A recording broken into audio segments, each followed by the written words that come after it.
Halo teman-teman, balik lagi bersama aku Aga. Yuk kita belajar terkait dengan pentingnya menguasai bahasa Inggris bagi seorang job seeker.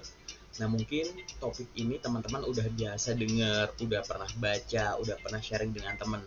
Tapi aku di sini akan fokus ya kepada teman-teman job seeker untuk makin ya menyadari bahwa sangat penting loh menguasai minimal bahasa Inggris. Jangan ngomongin bahasa asing yang lain.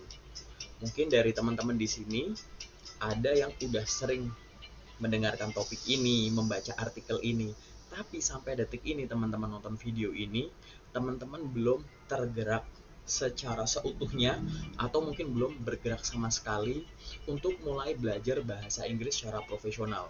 Di sini aku ingin mengingatkan melalui sudut pandang CV.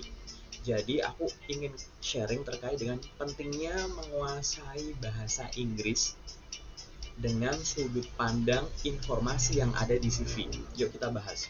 Pertama, di CV itu ada apa teman-teman? Di CV bagi seorang yang sudah memiliki pengalaman kerja, pernah magang gitu ya. Pasti kan ada informasi tadi pengalaman kerja.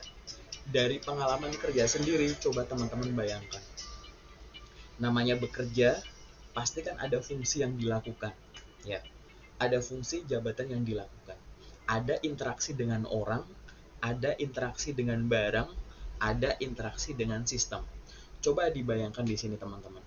Kalau memang teman-teman ya ada interaksi dengan orang, gimana kalau nanti teman-teman ya ke depan karirnya lebih baik, lebih bagus, perusahaan teman-teman ekspansi keluar, di mana di sana teman-teman akan apa? Mungkin nomor satu akan memiliki interaksi dengan teman yang memiliki keahlian yang sama tapi dari negara yang lain. Bagaimana teman-teman akan berkomunikasi di sana? Ingat teman-teman, silahkan dibayangkan itu. Yang kedua, perusahaan makin bagus, sarana prasarananya makin bagus. Mungkin akan ada software atau hardware baru yang akan diinstal, akan dipasang. Nah sekarang coba dibayangkan, kalau memang di sana nanti ada guidebooks-nya gitu, kira-kira gimana? Teman-teman lebih suka ada guidebooks menggunakan bahasa Indonesia kah? Bahasa Inggris kah? Apa jaminannya kalau guide-nya itu, guidebooks-nya itu akan menggunakan bahasa Indonesia, teman-teman? Coba dibayangkan. Oke. Yang ketiga, mungkin ada ya software-software yang akan dikembangkan yang ada tadi ya, gitu. Yang apa namanya? Akan mengizinkan teman-teman untuk mengikuti training. Gimana kalau trainingnya online? Gimana kalau trainingnya teman-teman dikirim keluar? Gimana kalau ternyata trainernya itu adalah expat? Orang yang sama sekali nggak bisa ngobrol atau berbicara menggunakan bahasa Inggris. Coba dibayangkan teman-teman. Ya dari itu dari sisi pengalaman kerja. Apalagi sih kalau kita mau gali dari CV dari pengalaman kerja. Mungkin nanti pekerjaan teman-teman ya seiring membaik jabatannya, tanggung jawabnya makin luas, teman-teman mungkin akan ada dipindah tugaskan. Jangan hanya membayangkan pindah tugas itu hanya lintas kota. Gimana kalau nanti lintas negara? Perusahaan teman-teman itu perusahaan global atau multinasional. Di situ teman-teman akan menjadi bagian dari masyarakat global. Gimana komunikasinya?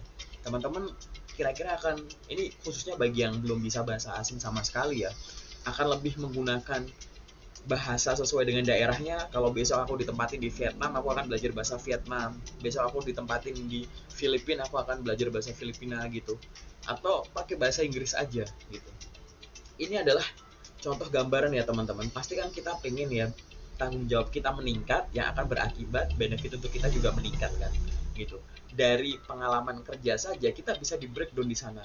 Ada kemungkinan naik jabatan, ada kemungkinan kita akan memiliki teman satu tim, tidak harus satu PT yang sama, pokoknya satu industri yang berkesinambungan. Kemungkinan dia bisanya cuma pakai bahasa Inggris, mungkin kita akan dikirim training, mungkin kita akan dipindah tugaskan ke negara lain, mungkin akan ada software atau hardware yang dipasang di perusahaan kita yang nanti akan mudah untuk mempelajarinya pada saat kita bisa menguasai bahasa Inggris gitu. Dimana nanti mungkin teman-teman akan ada mengejar yang namanya impian gitu ya, kerja di sektor yang sama, yang tadinya perusahaan lokal ke perusahaan yang lebih multinasional atau yang global. Atau mungkin teman-teman pengen pindah kerja ke perusahaan dengan benefit yang lebih tinggi, di mana akan menuntut teman-teman itu mampu berkomunikasi menggunakan bahasa Inggris. Ini baru coba dibayangkan ya teman-teman, yang tadinya dari rupiah ke dolar misalkan kayak gitu, yang tadinya teman-teman harus bekerja sekarang hybrid, dan yang hybrid ternyata gajinya dolar gitu. Ini baru, ayolah kita bayangkan dari sisi pengalaman kerja, itu urgensi menggunakan bahasa Inggris itu tinggi sekali.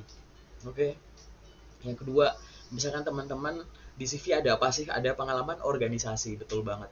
Teman-teman ada pengalaman organisasi. Nah, ini organisasi aku akan bahas bagi teman-teman yang fresh graduate gitu ya. Bagi teman-teman seorang fresh graduate, ingat ya, yang harus ditonjolkan pada saat kita akan masuk ke industri adalah potensi akademis dan prestasi akademis, serta potensi non-akademis dan prestasi non-akademis. Pada saat kita ingin berorganisasi, apakah gimana teman-teman akan membatasi diri untuk berorganisasi? Ya udahlah, organisasi yang himpunan yang lokal aja. Kenapa teman-teman nggak mau bagian dari ikut organisasi yang nasional? Mungkin teman-teman akan ikut pengalaman volunteer di sana, di mana akan menggunakan komunikasi bahasa Inggris di awal sampai nanti tahap akhir. Di awal tuh misalkan teman-teman baru mau daftar tuh, ya join ke organisasi itu, mau gabung di internship itu, di volunteer itu misalkan gitu, dan teman-teman harus bikin cover letter, resume gitu kan, atau semua jenis statements menggunakan bahasa Inggris. Bayangkan kalau teman-teman belum bisa menguasai bahasa Inggris gitu. Jadi ini coba bayangkan ya, kan teman-teman pengen bersaing dong dengan fresh graduate yang lain gitu ya. Ini bagi teman-teman yang job seeker dan fresh graduate ingin bikin pengalaman organisasinya powerful, kenapa nggak gunain itu gitu kan. Terus apalagi yang ada di CV, kita background dari CV aja. Tadi pengalaman kerja udah, pengalaman organisasi udah, yang ketiga adalah skills. Teman-teman kan pasti akan menuliskan skills di CV.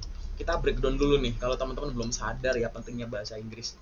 Skills di CV ya, itu kan kemungkinan teman-teman akan memasukkan satu, pengetahuan bidang, jadi sektor-sektor yang kita kuasai, yang berkaitan dengan jurusan kita, mata kuliah kita gitu kan. Coba bayangkan, di kampus tuh literasinya menggunakan bahasa Inggris nggak? Ini kecuali teman-teman yang sastra lain ya gitu. Bagi teman-teman yang lain, kalau ada penelitian, ada paper ini itu internasional yang nanti akan jadikan rujukan, baik itu skripsi, tesis, disertasi, gimana kira-kira pada saat ingin studi literatur gitu ya, tidakkah lebih memudahkan teman-teman apabila teman-teman menguasai bahasa Inggris gitu ya. Tadi di skill tuh ada pengetahuan bidang, yang kedua ada tools and technology, hubungannya sama software dan hardware.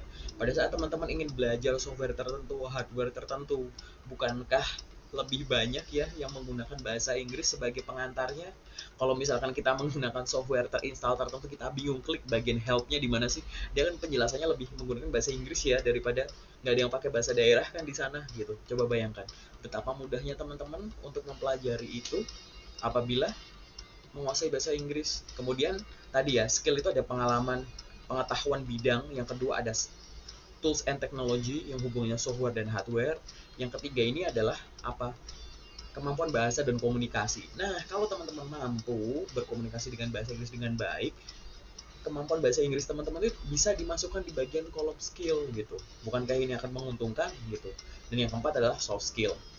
Oke, soft skill ini tadi ya bisa dibentuk dari pengalaman kerja, pengalaman organisasi. Bayangkan kalau teman-teman nulis soft skill misalkan terkait dengan multicultural communication atau multicultural teamwork gitu. Teman-teman tidak hanya ngeklaim aja bahwa saya bisa komunikasi antar culture, berbeda culture gitu. Tapi memang teman-teman ada di lingkungan itu, ada pernah di masyarakat global, ikut organisasi yang lebih luas, karena apa, yang menguasai minimal bahasa asingnya yaitu bahasa Inggris gitu. Dan yang lain adalah apa? Biasanya di CV itu ada prestasi. Prestasi itu ya kan tidak menutup kemungkinan prestasi itu adalah prestasi internasional, ya nggak sih? Coba dibayangkan kalau teman-teman masih muda, teman-teman masih pengen belajar, pengen berkarya, mampu menggunakan bahasa Inggris. Terus misalkan nih, ini khusus bagi teman-teman yang udah sering memenangkan kejuaraan nasional atau ada penelitian ini itu.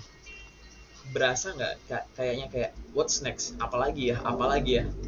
Dan itu yang diincar adalah ya prestasi keluar. Kira-kira kalau teman-teman nggak menguasai bahasa asing, khususnya bahasa Inggris, gimana? Kemungkinan bisa nggak kan? Dan kemungkinan nggak bakal nulis prestasi itu, achievement itu di CV gitu.